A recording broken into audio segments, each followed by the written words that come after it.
March 6, 1944. The sky above Bremen was chaos.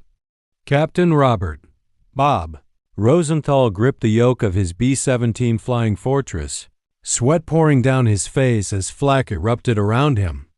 The bomber's left wing was shredded. The fuselage had more holes than Swiss cheese. One of his 4 engines was already dead, flames still licking from the nacelle despite the extinguishers. His co-pilot was slumped in his seat, blood streaming down his face from shrapnel wounds. The radio operator was screaming that they'd lost the tail gunner. The bombardier was vomiting from the smell of burning fuel and hydraulic fluid. And somehow, impossibly, the B-17 was still flying. What Bob Rosenthal didn't know in that moment was that he was about to do something that would become legendary. Something that would be talked about in pilot-ready rooms for the rest of the war. Something that would define what it meant to be a bomber pilot in World War II. He was about to refuse to give up. The B-17 Flying Fortress was one of the most famous aircraft of World War II. Soldiers loved them. Americans loved them. The name itself suggested invulnerability. Fortress, a flying fortress. But the reality was far different. The B-17 was tough, yes. Incredibly tough. But it was also devastatingly vulnerable. German fighters could tear into a bomber, formation, and shred them like a hot knife through butter. Flak could punch through aluminum like paper. And once a B-17 was crippled, once it started trailing smoke and falling behind the formation, it was a dead plane flying. Rosenthal had seen it dozens of times. A bomber gets hit. It can't keep up. It falls behind. And then the German fighters move in. They swarm it like sharks smelling blood. They attack from below where the bomber's guns can't reach effectively. They attack from above where the bomber pilot can't see them. They attack until the B-17 can't fly anymore. And then it falls. Sometimes the crew bails out. Sometimes they don't make it. Sometimes the plane just falls out of the sky with no parachutes opening. But Bob Rosenthal had made a decision. Long before that day in March, he'd decided that he would never leave his crew behind. He would never bail out and let them fend for themselves. He would fly that bomber until it couldn't fly anymore. And if it couldn't fly anymore, he would fly it anyway. The flak burst that had damaged his B-17 had come without warning. One moment, they were flying steady, dropping their bombs on the target. The next moment, the entire left side of the fuselage had exploded. Rosenthal had felt the impact through the control yoke. The plane had lurched violently to the left. For a moment, he thought it was over. For a moment, he thought this was it. This was how he was going to die. But then his training kicked in. His hands moved across the controls with automatic precision. Throttle up on the right engines to compensate for the drag. Trim tabs adjusted. Nose pitched down slightly to maintain airspeed. The B-17 had steadied. It was still damaged, still burning, still losing altitude, but it was still flying. Damage report. Rosenthal barked into the radio. The responses came back, each one worse than the last. Number 1 engine was on fire. Number 2 engine was damaged but still functioning. The hydraulic system was leaking. The left wing had a hole in it big enough to crawl through. One of the landing gear doors was missing entirely. The tail section was barely holding together. And they were still 200 miles from England. 200 miles. In a crippled B-17, on 3 engines, with systems failing, they had to fly 200 miles over the North Sea. 200 miles of nothing but water. 200 miles where a German fighter could still find them. 200 miles where engine failure could mean ditching in the freezing water. 200 miles where everything that could go wrong probably would go wrong. But Rosenthal didn't hesitate. "Feather number 1, he ordered. The propeller of the burning engine was rotated edge-on to the wind, stopping the drag it was causing. The flames died down, though they didn't stop completely. The aircraft was still descending, still losing altitude. They were down to 8,000 feet now. Too low, much too low for a damaged bomber. "We're not making it," his co-pilot whispered. The man's voice was shaking. His face was white with shock and pain. Rosenthal wanted to agree with him. Every instrument was telling him the same thing. This bomber was going down. They had maybe 15 minutes of flight time left. Maybe less. But then Rosenthal did something that changed everything. He looked back at his crew. 10 men? 10 young men, most of them barely old enough to shave. 10 men who were counting on him to get them home. 10 men who had trained together, flown together, survived together. 10 men who were terrified but still at their stations. The waist gunners still manning their guns. The ball turret gunner still in his cramped position underneath the fuselage. The flight engineer still trying to coax every last ounce of power from the damaged engines. And Rosenthal made a decision. He wasn't going to give up.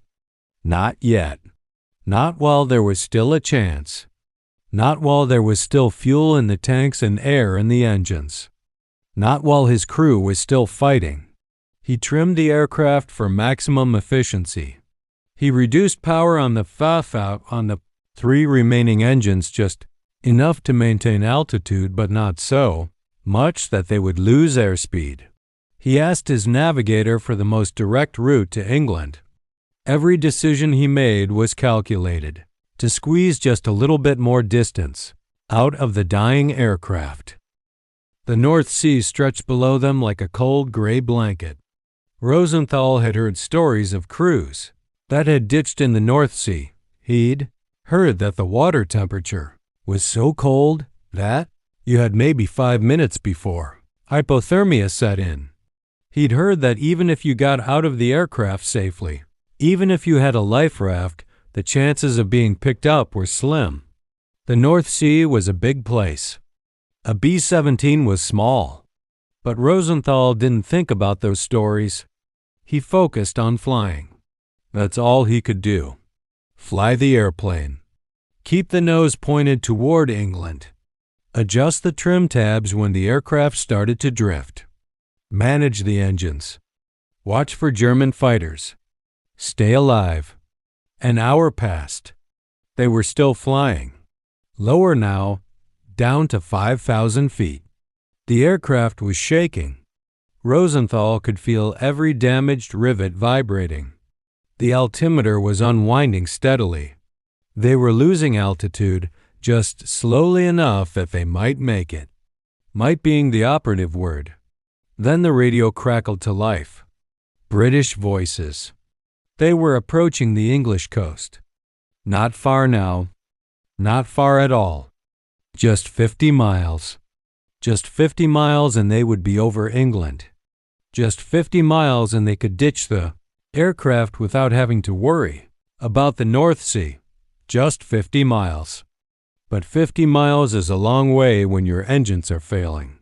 50 miles is an eternity when your aircraft is barely flying. 50 miles is an impossible distance when every system is breaking down and you have no fuel and no hope. Except Rosenthal had hope. He had the hope that comes from refusing to accept defeat. He had the hope that comes from years of training and experience. He had the hope that comes from knowing your aircraft, understanding its capabilities, pushing it to the absolute limit and then pushing a little bit more. Number 2 engine coughed, sputtered. The RPM needle started to drop. Rosenthal adjusted the fuel mixture. The engine caught again. For now, for the moment. That was enough. The English coast appeared through the haze. Just a thin line at first, barely visible. Then it got closer, closer. White cliffs of Dover. Rosenthal had never seen anything so beautiful. He'd never been so happy to see land in his entire life. Landing gear? His co-pilot asked weakly. Rosenthal shook his head. The landing gear had been damaged by flak. It wouldn't come down. They would have to belly land the aircraft. Belly land a B-17 on an airfield with half the fuselage missing and engines failing. It had to be done, but the odds of surviving it were not good. Rosenthal radioed ahead. "We're coming in belly," he said simply. The ground control officer didn't respond immediately. Then he came back. "Roger that, understood. Emergency crews standing by." The runway approached. Rosenthal had flown this approach 1,000 times in training. Never like this. Never with a dying aircraft. Never with a crew depending on him to somehow land a machine that probably shouldn't even be flying. He cut the remaining engines. The B-17 descended in a glide, nose high, belly down. The runway came up fast. Too fast. Then the fuselage touched concrete. Sparks flew. Metal screamed. The aircraft slid. Rosenthal fought the controls, trying to keep the nose straight, trying to keep them from cartwheeling across the runway. And then they stopped. Just stopped. Smoking and burning and shattered, but stopped. On the runway. In England, alive, the emergency crews swarmed the aircraft. Fire crews sprayed foam on the burning engines. Medical personnel rushed in with stretchers. The crew climbed out one by one. 10 men who had started the day expecting to die. 10 men who were now walking away from their aircraft under their own power. As Bob Rosenthal climbed out of the cockpit, his hands shaking from adrenaline and shock, he looked back at what was left of his B-17. The aircraft was destroyed. It would never fly again. But it had flown. It had flown with half its systems failing and most of its structure damaged. It had flown because one man had refused to give up. One man had decided that his crew was worth fighting for. One man had pushed a machine past its breaking point because the alternative was unacceptable. The Germans had tried to kill that B-17 that day. They had thrown flak at it. They had damaged it beyond what should have been survivable. But they had underestimated something. They had underestimated the determination of American pilots. They had underestimated the quality of American aircraft. They had underestimated the refusal of men to accept defeat. Rosenthal's story became legend. It was told in every bomber group, in the 8th Air Force. It was told in military academies. It was told for decades after the war. And what it taught was simple but profound. An aircraft is only as good as the man flying it.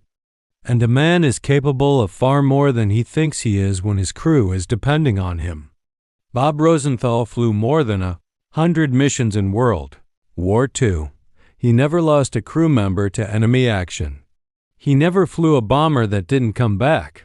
His record was extraordinary, and it was built on a single principle. Never give up. Never accept defeat. Never leave your crew behind. The B-17 Flying Fortress was tough, but it was the pilots who flew them that were truly invincible. And on March 6, 1944, one pilot proved that sometimes determination and skill and refusal to accept defeat could overcome impossible odds. One pilot proved that a man and a machine, working together, could accomplish what seemed impossible. The Germans never expected it. They never believed that a B-17 as damaged as the one Rosenthal flew could make it back to England. They never imagined that an American pilot would have the skill and determination to nurse a dying aircraft across 200 miles of ocean and then land it safely on an English runway. But that's exactly what happened. And in that moment, in that desperate flight across the North Sea, Bob Rosenthal proved something that would echo through the rest of the war. American pilots didn't just fly bombers. They flew them with a determination and skill that was unmatched in the world. And they would never, ever give up.